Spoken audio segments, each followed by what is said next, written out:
Podcast. Hear candid conversations with wedding professionals as they share their stories, insights, and tips from inside the wedding industry.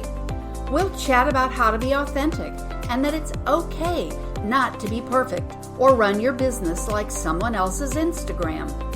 Let's dive into the privilege it is to serve our clients and discover the talented creatives that make up our community. When we share what we know and who we are, we better serve our couples as a wedding day team, as well as each other. Simply put, Be Fabbo. Now here's your host, BobbiBrinkman. Hi, everybody. Thanks for joining us today. We're here today with Emily Burton, owner, lead designer, and visionary of Emily Burton Designs. She's a self-professed taco connoisseur, and her own guilty pleasure is peanut M&Ms. So welcome to the podcast, Emily. So glad that you could join us today. Thank you so much, Bobby, for having me. So we're going to dive in a little bit because you're one of those industry people that get looked up to, and you're a mentor for a lot of people. I would like for you to share with our listeners the why behind your reason for getting into wedding industry and design, and why you wanted to be a creative entrepreneur in the wedding industry. That is a great question, and it's a very long and in-depth question, so I will try to be as quick to tell my story and as communicative as possible. So really what led me to start my own company was actually back in 2008 when the economy crashed. I was an interior designer in Atlanta, and that was one of the most devastating, if not the most devastating thing that I've ever been through. I know there's a lot of people out there that can relate, and I thought to myself, I had a long period of sitting at home without a job that I had a lot of thinking to do, and one of the things that I promised myself is I would never let anyone else dictate whether I would or would not have a job. Love it. And so that was really the spark of me being my own entrepreneur. And then kind of spinning off of that, whenever I met my wonderful husband, which wasn't my husband during the time, Dave. For those of you that don't know him, he is a wonderful support system. I met him during the time that I lost my job, and we moved down to the St. Simons Island area. And I quickly found out there wasn't a lot of resources for wedding designers. I had a very specific vision. I wanted a winter wonderland, rustic themed wedding at the time. This was back in 2009, 2010, on the tail end. And with my background in design and my organizational skills, I planned and designed my own wedding. And I quickly, through the process, realized how frustrating the process was through trying to find key vendors that I felt like could help me with my overall wedding vision. It just wasn't out there. So I really... Not to interrupt you, but where were you looking? Just a general idea. I mean, just to kind of maybe say how the times have changed a little bit. But Sure. Back when you were searching, were you very limited on where you could find anybody? Was this way at the peak of Google and a lot of people weren't on Google? Where were you finding this? It was. I would say it was definitely on the peak of Google. Not just that, but wedding planners and more specifically event designers really in our area, they weren't really heard of or sought after. Right. In the larger cities, they were. So it was really this new evolution in our area, I feel like. Right. So that was really the birth of Emily Burton Designs. I had a bad experience with a vendor, and it really caused a lot of hardship nonetheless, I had a wonderful wedding. And, the main thing is you want to stay focused on the why. I was marrying the love of my life. Correct. So obviously it was an amazing experience, but it could have been better had I had additional resources and a support system like I personally give to my clients throughout the entire process. So that was really, those two things were the birth of Emily Burton Designs. And I think that's great. And I think it alludes to many of us that are sitting in a cubicle or sitting with walls around us, looking out a window going, man, if I only could. And then all of a sudden, what do we do when our dream job becomes our day job? And continuing having that passion and seeing that through.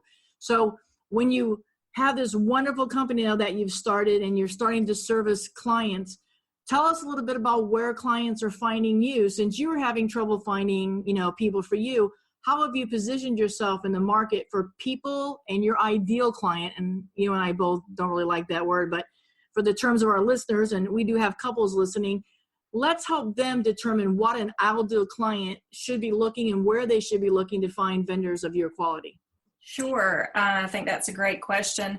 Well, unlike when I was getting married, there are so many different avenues of resources today, from your major wedding platforms like theknot.com to weddingwire.com through just your broad and specific Google searches. And now, oh my gosh, Instagram is literally the hottest commodity when it comes to staying up to date on trends and what current vendors are posting. And that's something that we didn't have. You're seeing real-time stuff.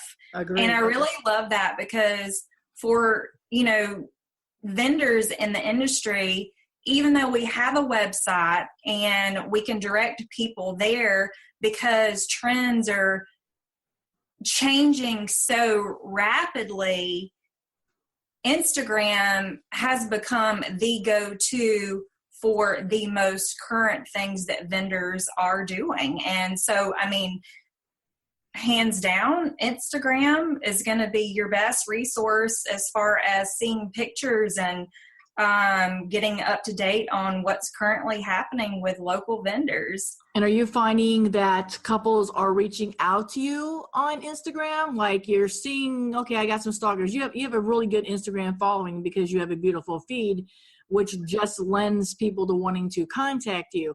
But are you getting those DMs saying, hey, I'm getting married, I'd like to talk to you? I do get DMs. I also get DMs on Facebook. I am very active on Pinterest. I left Pinterest out, but I think we could go on and on. Pinterest is a great resource for brides. That's their go-to modern day pin board for them to get ideas and inspiration so they can communicate to other vendors of, this is really the lighting that I'm looking for in my photography, or this is really a floral installation that I would love to be inspired by for somebody to design for my wedding. So there's no one particular. I think for all vendors, it's a combination of using multiple social media platforms, because every generation is going to look at something different, and right, depending on their schedule, whether they're working, they may be sitting at their desk and they may can only have access to their computer. They're looking on Pinterest or whatever. But obviously the younger millennials, it's definitely going to be more instantaneous via Instagram. I agree. For sure. And I think that I'm at least finding on the photography side of the wedding business that everybody's looking at those 9 squares and they're right, trying to see what are you doing photo-wise, Bobbi, that's in these 9 squares. And I know how on our end, managing client expectations of, hey, you may really like a beach wedding, but you just told me you were getting married in the middle of Savannah. So how right, as a designer, or do you handle when these clients reach out to you, how do you manage their expectations with what they see on your 9 squares versus what they're really telling you on paper? Well, this is so funny. My word when I talk to clients is relative. Everything is relative. everything is relative to your budget. Everything is relative to the venue and what we can and can't do. But, really everything is centered around your budget. I mean, that allows us to be able to do some things versus not to do some things. And I was going to kind of speak to clients, we're talking about how important Instagram is, and pictures are worth 1,000 words. At the same time, for potential clients that are getting married, just recently got engaged, don't just judge a book by its cover. Exactly. It's important to get to know a vendor. Are your personalities compatible? That's important. It's important for both the vendor and the client. And at the end of the day, at the end of the process, if you as a client, you walk away and you've been happy, with the compatibility of your vendor, you walk away happy and the vendor walks away with a great review. On the opposite end of that spectrum, it's not going to be a good process. So even though, I chat with a lot of clients and we go through a strategic interview and questionnaire process, it may not be a good fit, and that's okay. And so I think it's important to communicate that it's not just about pictures. Right. And I think too that, when people are coming to you and they go, okay, you know what, I'm going to get a designer versus a planner. And I see on your 9 squares, these are some great weddings that you're pulling off. Oh my gosh, these are beautiful. I applaud you for being honest and upfront, for saying to them, that's great. These are beautiful pictures. Your budget will allow for this and this. Because in the end, Emily, as we said, being open and honest with our clients, it's a win-win for all of us. And we raise the bar for the entire wedding industry if we would just have more open conversations. And no is not a bad word in any business. Saying no is actually doing you a service to yourself and to your client. So I think that because you start a meeting like that, and then that's why your clients always have a wonderful experience with you based on all the reviews and you're highly respected in the industry. And I think that's a lot of it is because you're honest from the get-go and you manage those expectations. So on that, I know there's a different, a different definition, but in your mind, the difference between a planner and a designer and a coordinator, how do you see those fitting individually, or do you wrap yourself all up in all 3 of those? That is a great question. And quite frankly, I think it's one of the biggest things that clients get confused about. And honestly, if I may, and I don't mean to step on any professionals' toes that call themselves, categorize themselves in a certain category, but in my opinion, a coordinator is going to handle just the wedding day. They're going to handle the basic timeline. They're going to handle just the basic of your wedding day. Whereas a planner, they're going to be a support system 24/7 throughout the process, meaning multiple months. It could be up to 2 years, a year, depending on the length of time that you contract them. Exactly. A lot of the venues, in their packages, they offer day of coordination. And what I'm finding out more and more is that clients think that they've gotten this support system throughout the process, and they think that 24/7 they can email, said venue day of coordinator, and they're going to get vendor recommendations on custom stationery, or they have a problem with family dynamics and they're going to be able to talk to said day of coordinator about this. And I can't speak for every day of coordinator. However, based on my experience in the industry and what I do know of the venues directly that I've worked with, you can't ask them that. They're not available to you 24/7. So there is this huge misconception of coordinator versus planner. Now, exactly. most wedding planners, professional wedding planners, day of coordination already comes in their package. So you're automatically going to get that service. You can't really do planning without day of, but you can't do day of without planning. I agree. And I think that the venue people, like you said, couples come, especially here, we're in a destination market. So they go to venue XYZ, they fall in love with the beauty of it, and they sign on the dotted line. And I am a firm believer. I've been in this business, in this industry for 37 years, and I've seen it across the market, across the United States. Venue people need to sell their venue. That is their job. Their job is to show the couples all the beauties, the ins and outs, and their job and your job title is going back to the owners of that said venue and saying, here's another wedding I delivered. They're not going to be there to make sure you walk down that lawn, or they're going to not be there to make sure that all the deliveries arrive. Right. Yes, they have offices, but their job is to sell you the venue. Exactly. And that's right. And they're not going to tell you, the negatives about their own venue, whereas a neutral planner that is not attached to a venue, they're going to tell you the positives and the negatives about each venue that you're considering. And more importantly, and I can't communicate this enough to couples that are getting married, and that's, don't book a venue until you hire a professional, because they can help you maximize your budget. I mean, why would you book a outdoor venue when you only have a budget of $15,000 and you want this over the top garden wedding? There may already be a garden that we can find where you're not having to, bring in a tent. There may already be a garden venue that already has an outdoor open space attached to it. The same with, if you're wanting to book this venue that has a ballroom, but you don't like the ballroom and you want the full thing draped, don't book a venue before you book a professional planner, because a planner is an insurance plan. Exactly. They're the insurance plan that will save you money. Yes. 100%. 100%. Exactly. Because again, you and I are in the industry, and so we know that the hospitality market's a turnover.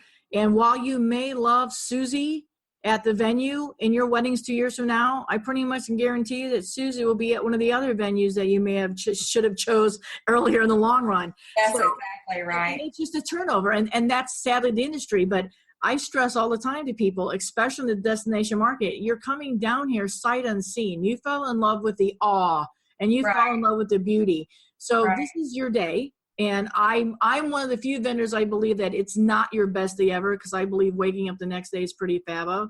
But I think it's a great day. I think it's a wonderful day, but I think there's going to be a lot more great days. So you need somebody there that can say, more than anything else, to lead the wedding day team and to fight the battles and have your back. And a planner is there to problem solve. Yep. Couples, I will tell you, and Bobby will tell you, problems will happen, but when you have a good team in place, you will never know until after your wedding, and only if they choose to tell you that there was a problem, but the problem was effectively solved with a wonderful solution, so you never knew. And that is why you hire an incredible team. Exactly. And to piggyback on, so now that I've communicated the difference between day of coordination and planning, let's talk about my favorite part. Yes. Design. Yes. It's very simple. Wedding design or event design, it's just like interior design. Interior design has been around for ages. When you hire somebody to come in and design your home and tell the story of who you are, that's exactly what an event designer is. Event design in our area is continually growing. It used to be just big cities, but I will say that I have seen a huge increase in brides having specific stories or specific themes that they really want to focus on. And that is what an event designer does. Now, in our area, a lot of, just because, we don't live in a large city, most, not all, a lot of your wedding planners have event design packages. And that's something that you need to talk to them about. But every planner does not offer event design. There should be a breakdown of that. So, but it really can make or break your wedding day, the design portion of your wedding. It's that accessory, that oomph, that's going to get it to the next level. Exactly. And so, I know when couples come to you and find you, most of them are coming to you because they want your design vision. And they're coming to Emily Burton Designs because it says Emily Burton Designs, because they want you to help them take their crazy, their over the top, or their very simple vision and bring it to life. So about what stage, I know we talked about before that or anything else, but how far out should couples really consider giving you a call if they want you to be there from the beginning to the end? That's a great question. And it really is different for each and every couple, but to maximize your experience and to really have what I say, quote unquote, the pick of the litter as far as your vendors, your venue, a year minimum, especially, and you can get really specific on this, but when you're inviting 150 plus guests, it is, and the wedding is going to be very specifically designed, and we're going to have more than 20, sometimes 30 vendors. It becomes more than just planning and design. It is production. Right. Logistics. Now, with that being said, I have designed a lot of weddings and events. I did a 400 guest wedding in 3.5 months. That was my very first largest wedding that I ever did. I don't like to do that. Right. I can do it, and I can do it well. But it's always easier, and you have more to choose from when you have a lot more time. It becomes a much more narrow path the closer time that you wait.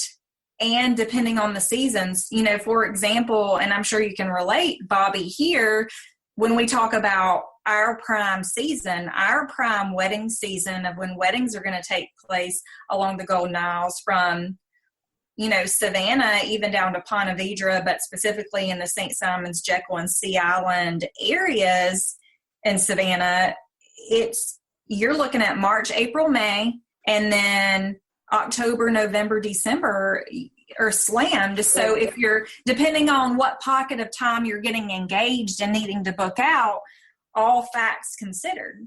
Exactly. No, exactly. No, and that's true. And you're one of the vendors in our area specifically that does travel across the country. So when you are talking about, planning and designing and getting retained, tell us a little bit about the difference on the West Coast versus the East Coast. And that really is a whole different process all by itself, but somehow you have learned to marry them together. And in doing so, the follow-up on that question would be, how much do you enjoy a California wedding versus an East Coast wedding? Wow. Well, I feel like there's a little piece of Cali in my heart. The sunsets on the West Coast are incredible. Equally, East Coast and West Coast, incredible for a designer, for somebody that's creative. I think it's important for me to push outside of my comfort zone and design in different areas at different venues, or I would never be challenged. Right. The difference in West Coast versus East Coast, you really are, depending on where it is, if it's wine country, obviously you're looking at more of a very relaxed, intimate setting. Typically it's going to be vineyard. Everything's included.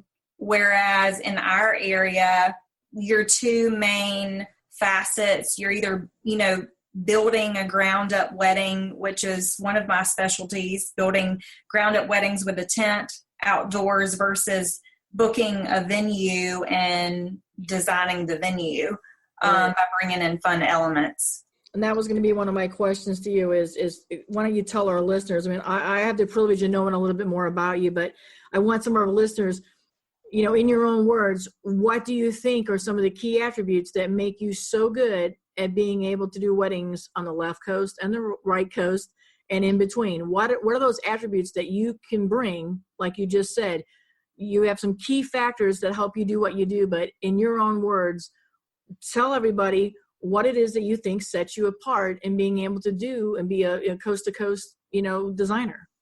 What sets me apart is, first and foremost, I really, my background in design, it's not that I just happened into this industry.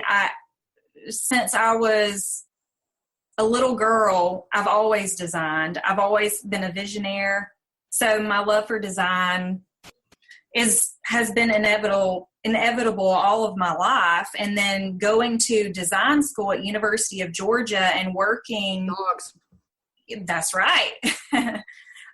Working, in the interior design industry for 13 years. I did both commercial and residential, and I took color theory and lighting design. All of that has been a resource for me to elevate my event design path. I love, working with different textures and playing with negative space. And you'll see in a lot of my designs, especially when it comes to interior spaces and or tent weddings, a lot of people can't tell the difference when they're looking at one of my tents versus an interior space, right? Because the element of design is so strong. The tent just disappears. It disappears. So I would say that is definitely one of my unique selling points. That's what makes me unique.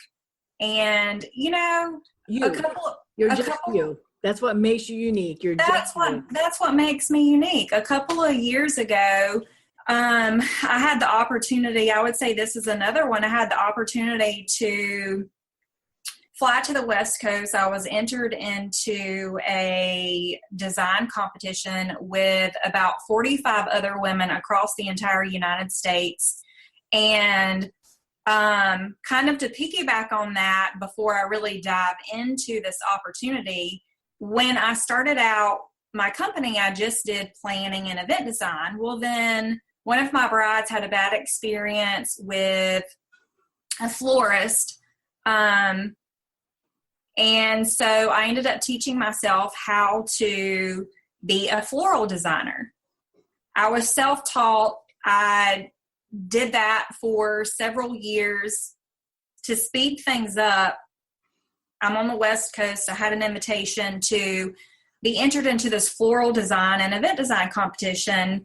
And I worked directly with David Tutera, celebrity event designer and planner, who has a show on WeTV and Lifetime. And he's an amazing person. And so we were competing to be on a television show with the Real Housewives of Atlanta, Cynthia Bailey and her daughter. And so I flew out to California, and it's just kind of crazy, honestly, Bobby, because I remember years ago purchasing his book. It was a wedding planning and event design book. Right. And I told myself one day, I was like, I'm going to get him to sign it. Yep. Never knowing that really would come to fruition. And so here I am in California, and we're designing. It was such a crazy day, and I didn't get any sleep. I mean, it was like day in and day out. We were working, and it was the final day. So every day we had to build a certain design based on a faux client. They would give us a faux client with all these restrictions and parameters.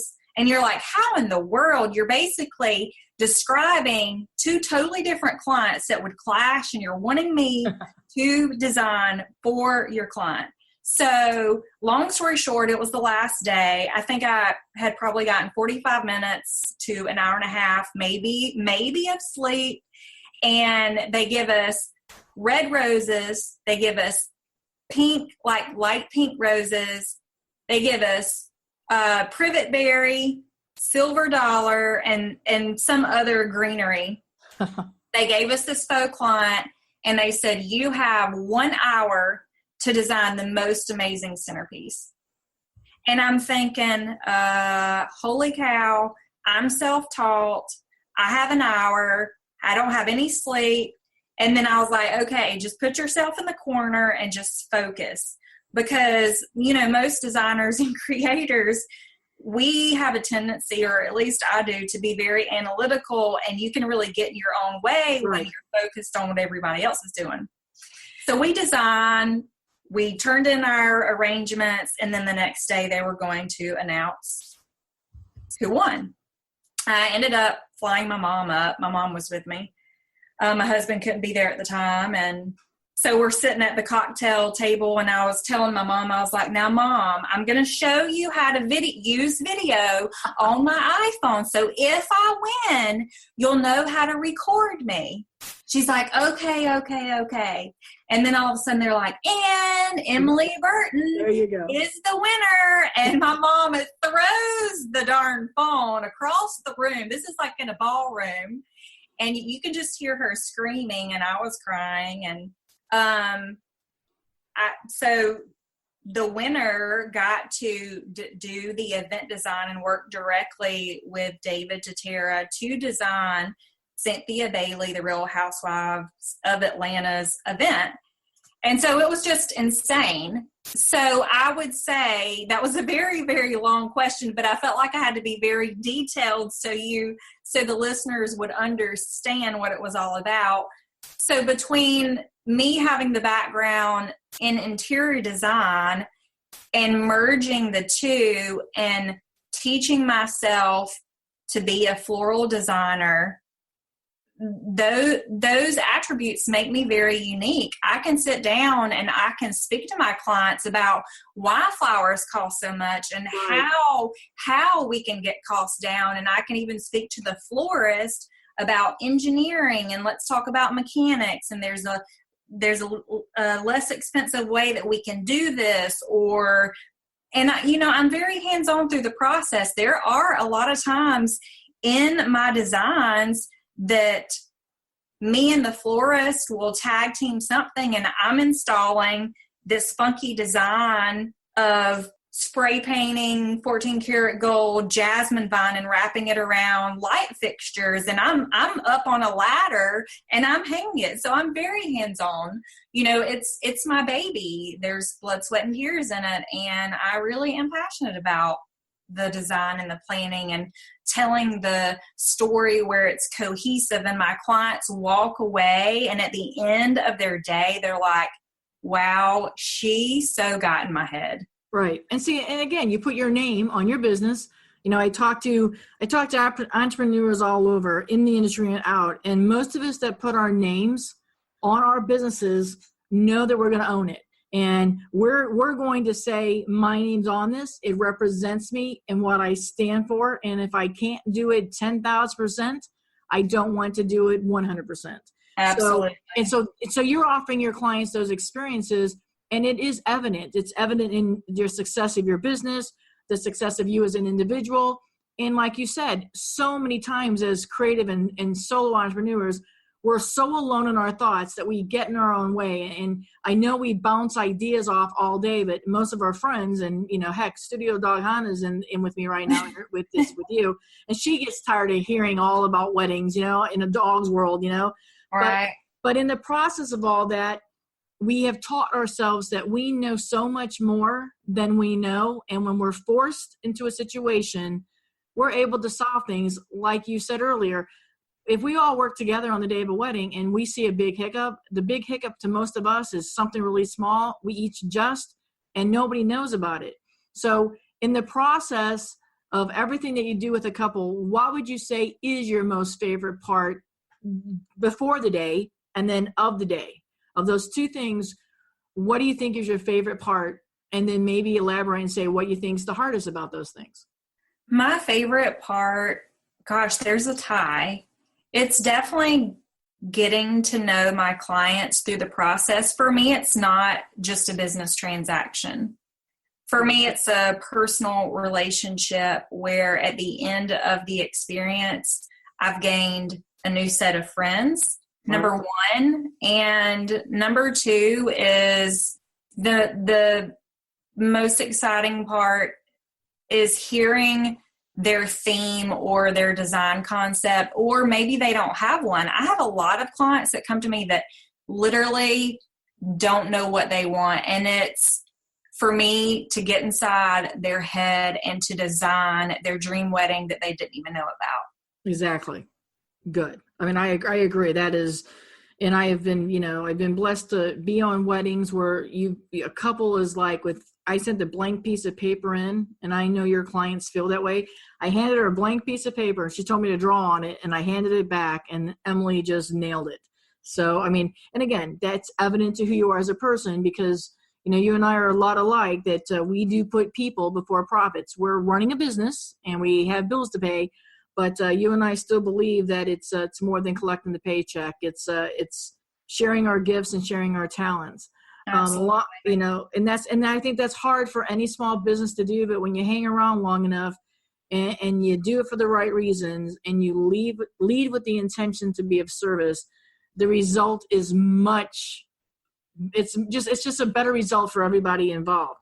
So as you've been going through your career, has there been a piece of advice that somebody has given you along the way that you take with you and maybe even stand back at the end of the wedding and you hear that little voice in your head that is that piece of advice that this person gave you?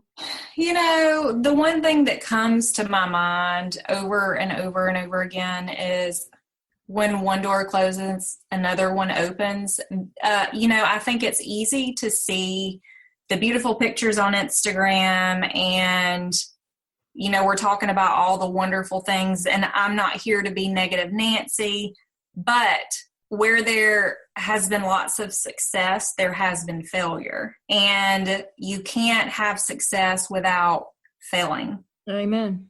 And, don't get discouraged when somebody doesn't want to hear you, or they think just because you're the newbie on the block that you don't have anything to offer, or perhaps that you are self-taught in an area. Keep doing what you're doing, stay focused, be kind, and offer a phenomenal service.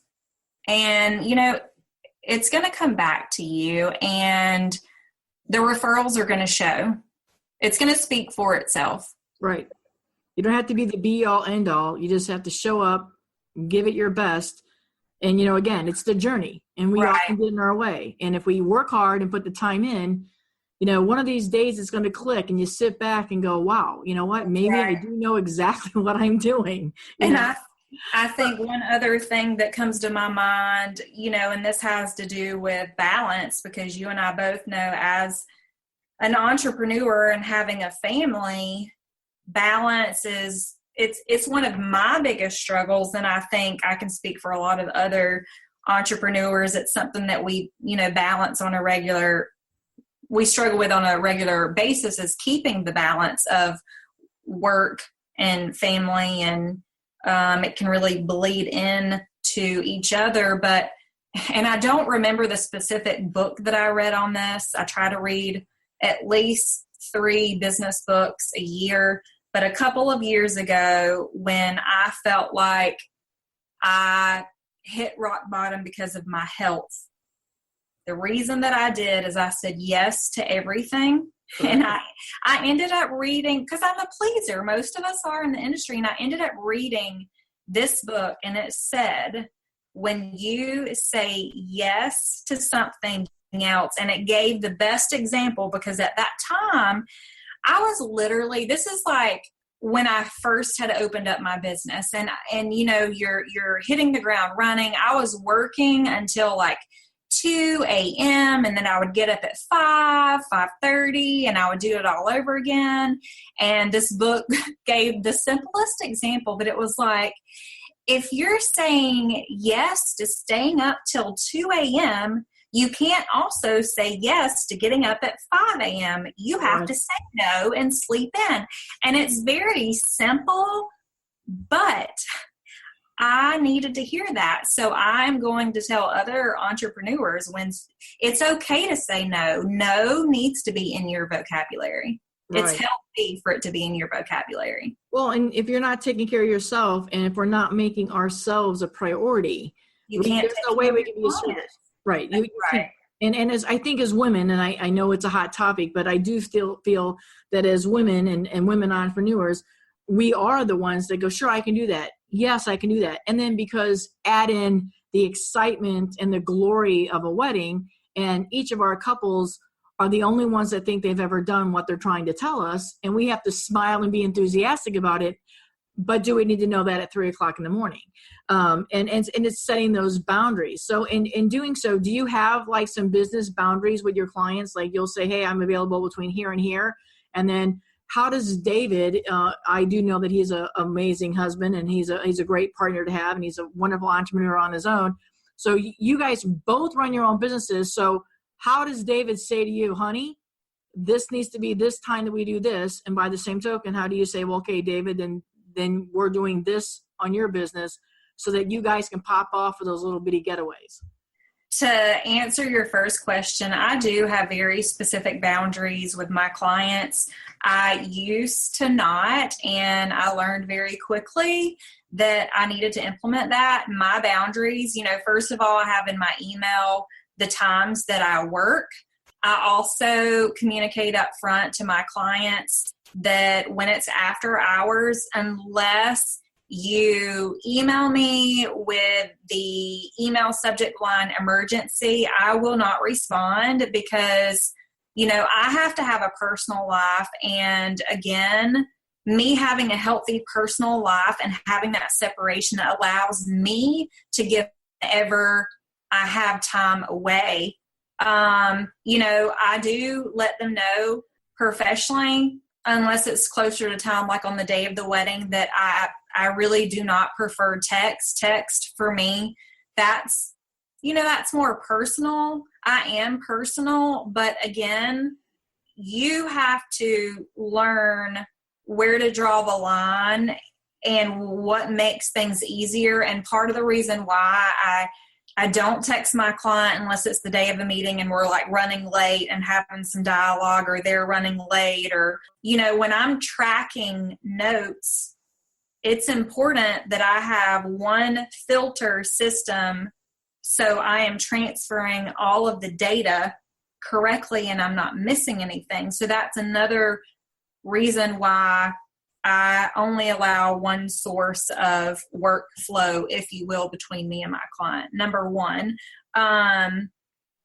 Number two, to answer your question, about Dave and I, my husband, and him owning his own business and me owning my own business. That is definitely a great question. If I said that we had it all figured out, I would be lying. I think it's something every year we implement a new strategy to help us. And, you have to take it in seasons, because I will tell you, I have an amazing husband. When I first opened up my business, all we did was talk about business. Right. It was like 90% business, 10%, how are you, honey? And I really appreciate the fact that he was, so caring, and he's the one that encouraged me to open up the business. So patient. But what we've had to do is block out business swapping time. That's what we call it, business swapping time, where we're swapping, stories back or strategies of how we can help each other. And we're just bouncing ideas off of each other. And a lot of times, if we're off on a weekend, we'll take a quick trip to Savannah or somewhere, and we'll block 2 hours out of our day. We'll talk about his business for an hour, my business for an hour, and then we go and play. And that's important. You definitely have to play as hard as you work, because if you can't see the reward in what you do, then you start resenting yourself. And you want somebody to share it with. But by the same token, you guys are both in a business where you're talking to people every single day. So sometimes the last thing you want to do is really come home and go, okay, let's have a conversation now. I just spent 3 hours talking to somebody. And that is rough, I think. It is. It can be very draining. I mean, let's be real, Bobby. Let's just be real. I mean, one of the hardest things in the industry, I'm not going to lie, is I have amazing clients. I do. At the same token, because our industry is such an emotional process, it comes with a lot of emotions and a lot of family dynamics. Right. And a lot of times, I'm sure I can speak for a lot of other planners, we become a counselor. Yes. And we become a sounding board. And when you're absorbing a lot of this negative energy and you're absorbing, or, you can call it negative energy or family dynamics that aren't good, which translates to negative energy. As an introvert, I feel totally zapped literally at the end of the day. And you really have to push through, and you have to learn to separate that by doing something that you and your significant other enjoy. Like, for example, today, my husband was so thoughtful, and he texted me and he was like, hey, honey, after you finish with your long day, why don't we go for a walk outside together? And we both know at that moment, we're going to ask each other how our day went. We're going to be very brief about business, but it's going to be about us. Right. You have to be very diligent about learning when to not always talk business. And that's hard is because we're trying to be creative. We're trying to be creative for other people, and we are trying to continue to grow our business. And let's move forward a little bit to how some of this new generation, the millennials or the Z generation, I know how What are they? I mean, what is their name? Exactly. It's like, I was corrected the other day by one of them that said, no, I'm the Z generation. I was like, well, I'm just that old generation. I kind of laugh and chuckle, but I am finding, and I think that you're going to agree with me a little bit, but I'm finding that this generation really is starting to put an emphasis on, I will invest in somebody with experience, not so much who they run around with or what they can do, but somebody that has the experience that can bring an elevated experience to myself, my wedding, and my guest. And we're finding that this generation, whatever you want to call them, are all about the weekend and about having, when I say party, I mean a party in a different tone of let's just get drunk. Mm-hmm. They want something different than they're seeing anywhere else or that their friends have done. And therefore, they're investing more into us professionals that can offer them the experience because we have the experience. Are you kind of finding that when people are seeking you out now? I feel like it's split. Yes, on one hand, and on the other hand, I am seeing a lot of clients that they will inquire about the services, and I don't mean this in a disrespectful way, but they then think that they can do it by themselves. And I think they realize they have bitten off more than they can chew. Because it is a full-time job. It's work 24/7, depending on, how many guests and where you're getting married at and the production side of things. But what I'm finding out is they'll inquire about it. They'll get your packages, prices, said that they were going to do the work. They didn't book you. They want to hire you 3 months down the road to do all of what they originally wanted you to do, and they think that you're going to be cheaper. And I have news. No, it's not going to be cheaper, because then you're paying me to do all of the stressing that you're now doing And we could have had triple the amount of time to work on it in an effective manner that was a lot more smooth without all of the added stress. But now I get to deal with the stress of the bride, the groom, a lot of times it's the mom, and then they're just so nervous because then they want it done, or sometimes they've chosen. And again, I don't mean this, for the vendors that are listening, I don't mean this in a disrespectful manner. Let me explain. A lot of instances, they have chosen the wrong vendors. Correct. They've maxed out their budget when they really want this strategic design, but then they blew $10,000 on a band. And it's like, okay, well, you have a $35,000 budget or $45,000 budget, whatever it is, but you spent a third of your budget on your band, and you're an outdoor wedding and a tent, it just goes on and on. So that's where I'm seeing a lot of that. And it's like, couples, it's not going to save you money for the professionals that are really going to do a good job for you. It's going to cost you more money, because at the end of the day, I have to charge you. Right. I have to charge you a rush fee to get it all done, because that means I'm staying up at night along with my team and my staff, and we're rushing around to make sure that everything's handled in a quick manner.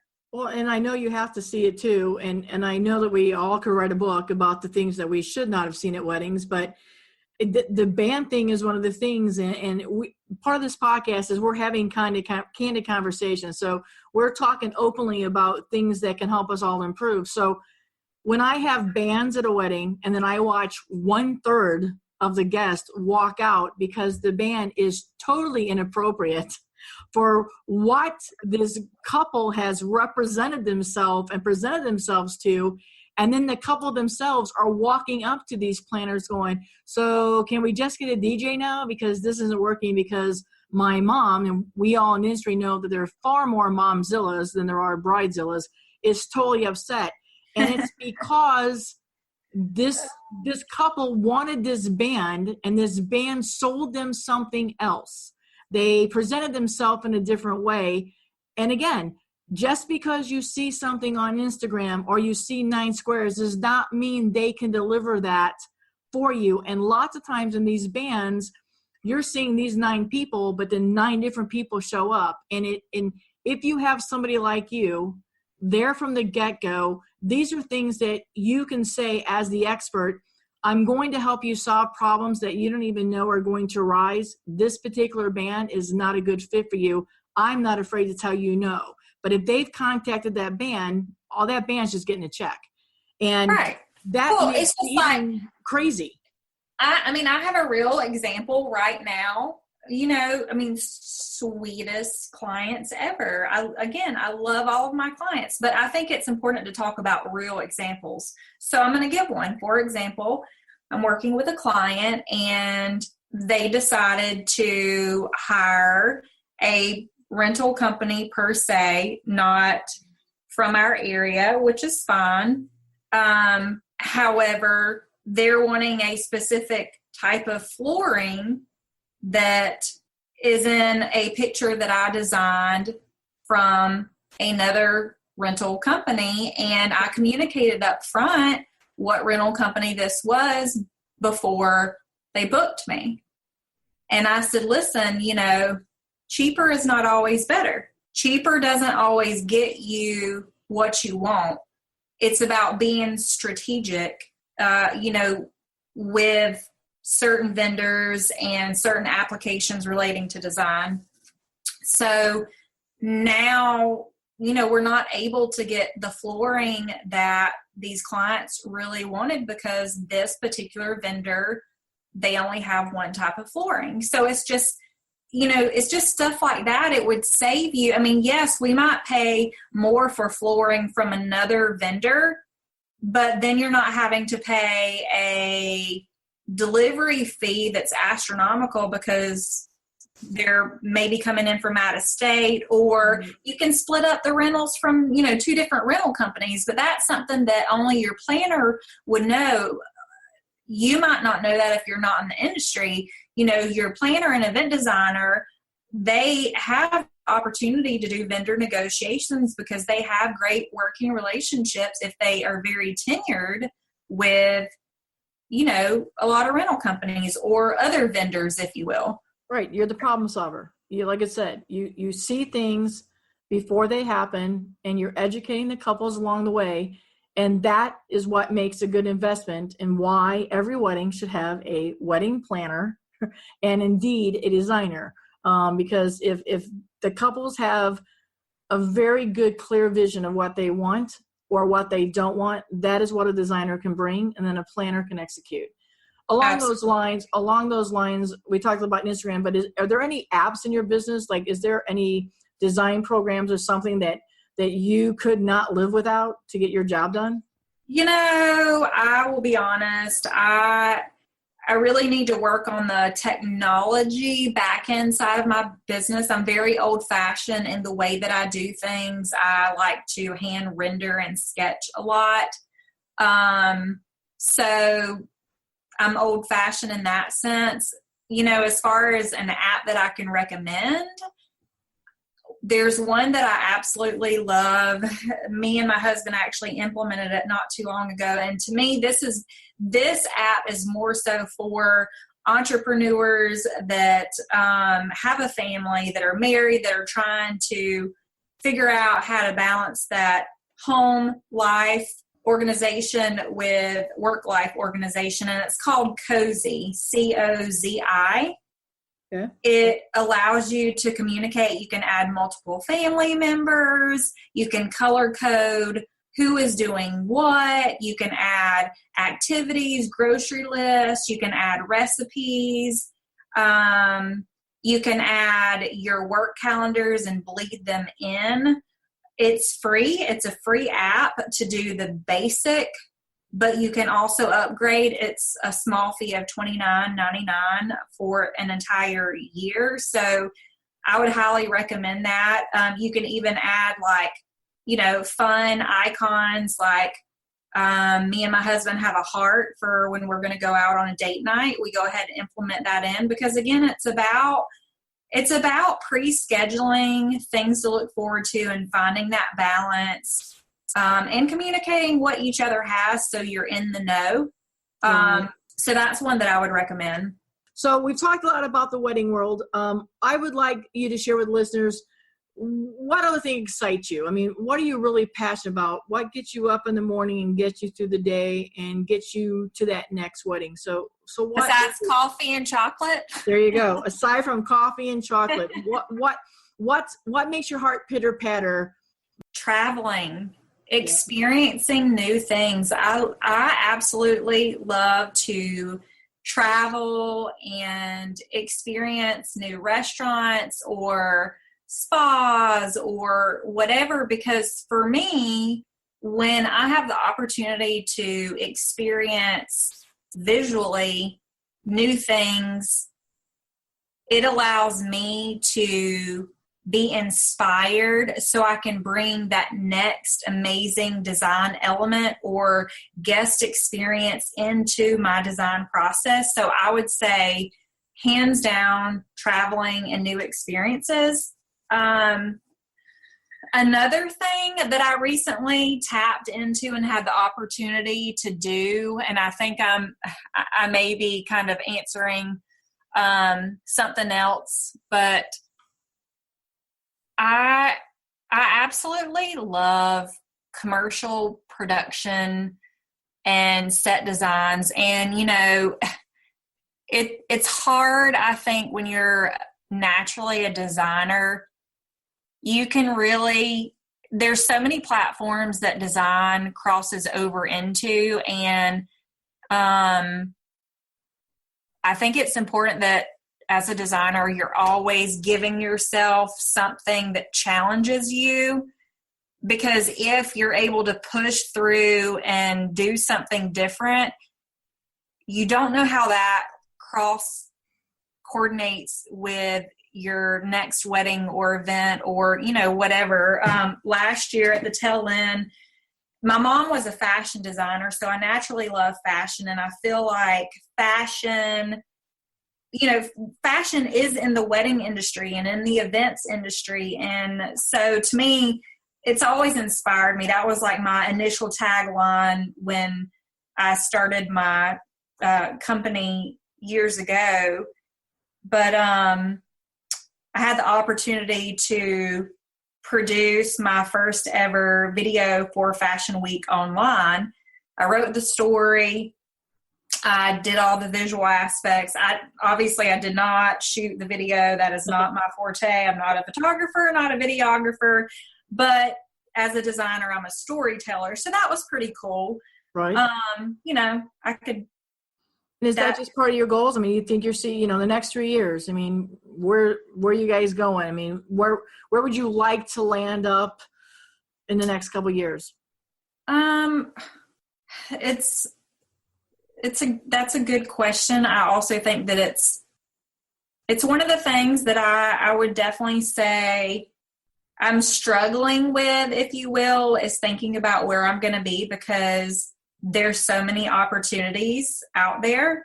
I definitely would like to give more of the commercial production and set designs a try. I had the opportunity to work Miami Swim Week and New York Fashion Week last year. So I was coordinating the front of the house and working somewhat in production. And again, a lot of that really cross coordinates with basic planning and event design. And it's like a natural adrenaline rush, all the moving parts for me. So Right. A lot of people don't like that, but I just really love when there's 100 things going on and I can remember each one. Right. So yeah, I think it would be awesome to do a lot of work in commercial production and possibly like movie sets. And, I don't really know what that looks like, but we'll see. We'll see what happens. Well, it's just as easy to dream big as it is to dream small. So, absolutely.